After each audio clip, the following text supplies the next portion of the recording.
तो बात अनानास की खेती की एक सफल कहानी की। यह है मोलवुम का मीठा पाइनएप्पल। आज आपको दिखाएंगे चीनी से भी ज्यादा मीठा पाइनएप्पल हमारा किसान कैसे लगाता है।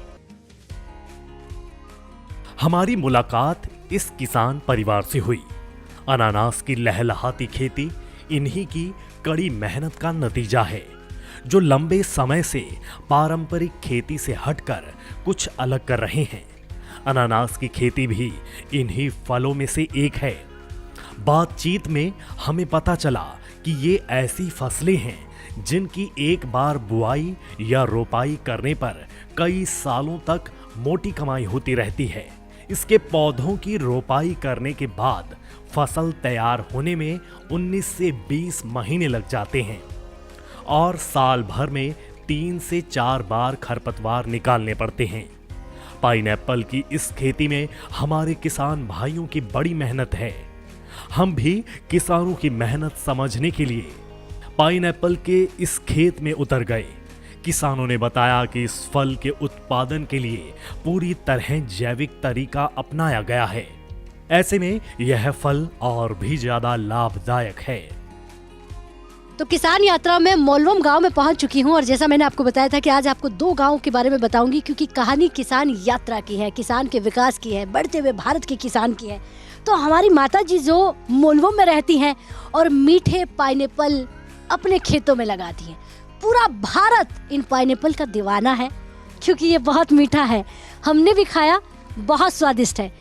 तो मोलवुम तो पाइनएप्पल के लिए जाना जाता है, लेकिन कितनी तरक्की हुई है इन पाइनएप्पल के लगाने के बाद, कितना आपका काम पहले से अच्छा हुआ है और कौन आपकी मदद करता है। KVK Dimapur, CIH मिजिफेमा। कब से खेती कर रही है पाइनएप्पल की? 2004, 2005। अच्छा, 2004-2005 से कर रही हैं। अच्छा पैसा मिलता है? हाँ, मिलता है अच्छा पैसा। मार्केट है पाइनएप्पल का? हाँ, मार्केट है। संपार्टी भी आता है और घास पानी और रोड साइड में भी देता है। Fully organic? Fully organic. आपने कहाँ से सीखा ऑर्गेनिक करना? ये KVK दिमापुर से ट्रेनिंग में। तो अब मार्केट आपके पास आता है या आपको मार्केट में लेके जाना पड़ता है? मार्केट हमारा पास आता है। तो इतना फेमस है आपका पाइनएप्पल? हाँ। अच्छा, आपके पाइनएप्पल की इतनी तारीफ क्यों होती है, ऐसा क्या है? बहुत मीठा है हम लोग का पाइनएप्पल। खाद कितना देना है, पानी कितना देना है, कब देना है, सब कुछ मालूम है? हाँ, मालूम है। और मैंने देखा आप अभी पाइनएप्पल के खेतों में घूम रही थी, तो बहुत मुश्किल होता है इनकी खेती करना। हाथ कट जाते हैं, तो सुविधाओं के साथ काम करती है? ग्लोव बनाता है हम लोग। अच्छा, लोकल ग्लोव ना। हाँ। अच्छा, मैं देख रही हूँ कि बहुत समय से हमारा किसान पहले से ज्यादा अमीर होता जा रहा है, अच्छा विकास कर रहा है। कर रहे हैं आप विकास? हाँ। विकास हो रहा है? हाँ। जी। तो ये आपका जो पाइनएप्पल है, ये आप जो देख रहे हैं, ये इतना मीठा है, इतना स्वादिष्ट है। और सिर्फ बात पाइनएप्पल की नहीं है, बात नागालैंड की है, क्योंकि नागालैंड अपने आप में बहुत खूबसूरत है। यहाँ का किसान बहुत खूबसूरत है, क्योंकि किसान यहाँ का खेती जो करता है वो अलग अलग खेती करता है, किसी एक पर निर्भर नहीं है। या आपको मछली पालन, मुर्गी पालन, पशुपालन, आपको यहाँ पर हॉर्टिकल्चर मिल जाएगा, आपको यहाँ पर फ्रूट के साथ साथ सब्जियाँ मिल जाएगी, आपको यहाँ पर धान मिल जाएगा।